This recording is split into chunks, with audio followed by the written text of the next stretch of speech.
ఏ పని చేయకూరి. అప్పులు ఉండగా మళ్ళీ అప్పులు చేసి మీరు మోసపోకురి, అలాగే మోసపోయి మళ్ళీ మీరు బాధపడకూరి. ఎందుకంటే పాసులు నా అనుకున్న నా కుటుంబం నాకు దూరం కొట్టిన పరిస్థితి వచ్చిందన్నట్టు, అంత దూరం అయిపోయింది. మన ఇంట్లో కష్టపడి దిగింది. హాయ్ ఫ్రెండ్స్, నమస్తే అందరికీ. మంచి ఉన్నారు అందరూ. నేను మీ గంగిపల్లి రాజశేఖర్. మీ అందరికీ దాదాపు కొందరు తెలిసే ఉంటుంది. అయితే విషయం ఏంటంటే ఫ్రెండ్స్, నేను ఇక్కడ ప్రజెంట్ ఇప్పుడు నేను దుబాయ్ ఉన్నా. అంతకుముందు సుత 8-9 సంవత్సరాలు దుబాయ్లో కష్టపడి ఇండియాకి పోయిన తర్వాత మళ్ళీ ఏమైంది, ఒకటి మంచి కష్టపడుకు అదే వేసి ఇంత బిజినెస్ కూడా స్టార్ట్ చేసిన ఫ్రెండ్స్. బిజినెస్ కూడా స్టార్ట్ చేసిన.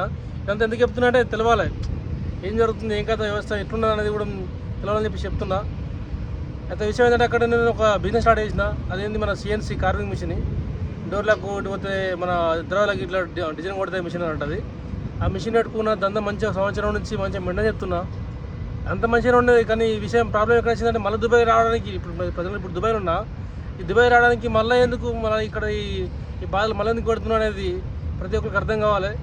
ఎందుకంటే దాదాపు ఒక 100-200 మంది దగ్గర నాకు ఫోన్లు చేశారు. ఎందుకు బిజినెస్ ఇన్స్పెక్ట్ పోయినావు నువ్వు, ఏమైంది, నీకు సమస్య ఏంటి, ఎట్లా అయిపోయిందని చెప్పేసి దాదాపు ఒక 100-200 మంది నాకు నన్ను అభిమానించినట్లు నాకు ఫోన్ చేశారు. కాబట్టి చెప్తున్నా మీ అందరికీ నా బాధ, నా కోసం మీకు చెప్పాలని చెప్పి మీకు చెప్తున్నా ఫ్రెండ్. అయితే ఏమైంది, మిషన్ అనుకున్న తర్వాత కొద్దిగా మంచిగా రన్నింగ్ అవుతున్న టైంలో ఇంత కార్ సుతా అనుకున్నా. కార్ సుతా ఇదంతా ₹1,00,000 పెట్టి మిగతా అంత అమౌంట్ అంతా ఈఎంఐలో పెట్టి ఈఎంఐ కట్టుకుంటా ఇంత కార్ సుతా అనుకున్నా. కిరాయిలు కొట్టుకుంటా, ఇటు మిషన్ గిరాకి చకనం కొట్టుకుంటా, ఏదో కిందగా మీదకో కష్టపడుకుంటా ఇలా అవుతున్న జీవితం.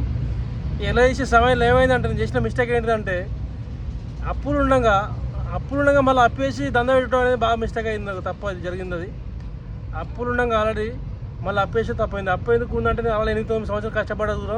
అప్పు ఎందుకు అయిందని చెప్పేసి కొంతమంది అంటారు. కానీ అప్పు ఎందుకు అయింది అనేది మీకు చెప్తా. కొంచెం నేను ఏదో మంచి అందరూ బతకాలని చెప్పేసి కొంచెం ల్యాండ్ కూడా తీసుకున్నాం. దేవుంద్ర ల్యాండ్ కూడా తీసుకున్నాం. ఆ ల్యాండ్ తీసుకున్నట్లు ఆ అప్పు తీరలేం కదా. ఆ అప్పు తీరకపోయేసరికి మళ్ళీ కొద్దిగా ఒక 5 లక్షల అప్పు ఉంది కదా అని చెప్పేసరికి కొంచెం అప్పేసి మిషన్ వండుకుంటే ఇక్కడనే ఉండొచ్చు కదా. తెలంగాణ మన ఇంటికన్నా తెలంగాణలో మంచిగా మన రాష్ట్రంలో మనం ఉండొచ్చు కదా. మనం మంచిగా కష్టపడి ఏదో ఒక రకంగా ముందుకు పోదామని చెప్పి ఆశ కొద్దీ మళ్ళీ కొన్ని తీసుకొచ్చి మళ్ళీ అప్పేసి మళ్ళీ దాన్ని మిషన్ దందా పెట్టి బిజినెస్ స్టార్ట్ చేసిన. అది ఉండగా మళ్ళీ ఇంత కార్స్ తో ఏమై సెట్ చేసుకోవచ్చు, కిరాయి కొట్టుకుంటా ఏమై కట్టుకోవచ్చు కదా అని చెప్పేసి నేను అంటే మంచి మొత్తం అన్నట్టుమైన ఒక ఉద్దేశం కొద్ది ముందుకైనా. కానీ మొత్తం ఉల్టా అయింది, జీవితం మొత్తం ఉల్టా అయిపోయింది.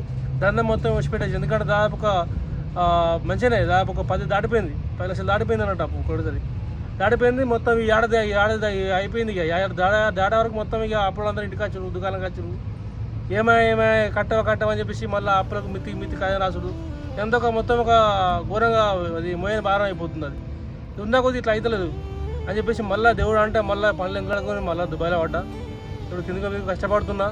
కానీ విషయం ఏంటంటే, నేను చెప్పేది ఏంటంటే, ఒకటే ముచ్చట ఏంటంటే, ఇల్లు కట్టినా కానీ, మీరు భూములు కొన్నా కానీ, లేకపోతే దందా కట్టినా కానీ, మీరు అప్పులు ఉండగా మళ్ళీ అప్పు చేసి మాత్రం మీరైతే పని చేయకూరి, ఏ పని చేయకూరి. అప్పులు ఉండగా మళ్ళీ అప్పులు చేసి మీరు మోసపోకూరి, అలాగే మోసపోయి మళ్ళీ మీరు బాధపడకూరి. ఎందుకంటే ఒక మంచి పొజిషన్కి వచ్చిన నేను ఇక మంచి బతంగా అనే టైంకు మొత్తం అప్పులో మళ్ళీ దానిలో పడిపోయినా నేను. అందుగురించి నీకు అందరికి ఎప్పుడు ఏంటంటే, మీ అందరికి ఎందుకు చెప్పేదంటే, అప్పులుగా మాత్రం మళ్ళీ అప్పు చేసి మరి దందలు అవన్నీ ఇల్లు కట్టుడు కానీ, దందలు కట్టుడు కానీ, భూములు కానీ మళ్ళీ అప్పులుగా మాత్రం అప్పు చేయకూరు ఫ్రెండ్స్. ఇది ఒకటి మంచిగా మీరు అర్థం చేసుకుంటారని చెప్పి భావిస్తున్నా. అందుగురించే మీకు వీడియో బాగా అనుకోవట్టు. కానీ కాకపోతే ఇలా టైం దొరికింది. ఇది మాత్రం మంచిగా మైండ్ పెట్టుకుని ముందుకు పోతారని చెప్పి భావిస్తున్నారు ఫ్రెండ్స్. ఇక కిందకో మీదకో అప్పు లేకుండా మన దగ్గర ఓ 4 లక్షలు ఉండగానే, ఇంత ₹4 ఉండగానే మనం ఇండియాలో ఉండాలి తప్ప మళ్ళీ ఈ మనం బతకద్దు. ఎంత అవమానం అంటే ఘోరంగా అనవపాసులు. నా అనుకున్న నా కుటుంబం నాకు దూరం కొట్టిన పరిస్థితి వచ్చిందన్నట్టు, అంత ఘోరం అయిపోయింది. మన ఇంట్లో కష్టపడడం జరిగింది. తిండి తినక ఉపాసం ఉండి, బయట దేశాల నుండి గల్ఫ్ దేశాల నుండి కష్టపడి ఎంత చేసిన సూత లాభం లేకుండా అయిపోయింది. కాబట్టి ప్రతి ఒక్కళ్ళు దృష్టిలో పెట్టుకొని ₹4 ఉండగానే మీరు ఏమైనా దందాలు ఏమైనా కానీ, లేకపోతే ఇంకా ఇల్లు కట్టుడు కానీ, లేకపోతే ఇంకా భూములు కానీ అట్లా వేయరు తప్ప ఇట్లా అప్పులు ఉండగా మళ్ళీ అప్పు చేసి మాత్రం మళ్ళీ ఇరకపోకూరి ఫ్రెండ్స్. ఎందుకంటే ఇప్పుడు ఈ రోజుల్లో మొత్తం ఇంట్రెస్ట్ అనుకుంటా, లేకపోతే ఈఎంఐ అనుకుంటా మొత్తం బాగా అయిపోతుంది, మొత్తం ఆగా అయిపోతుంది జనం అంతా. అందరూ చచ్చిపోవడానికి చూస్తే కారణం బాగుంది. ఇప్పుడు మధ్యలో చాలామంది చనిపోతున్నారు, డేట్ అయిపోతుంది.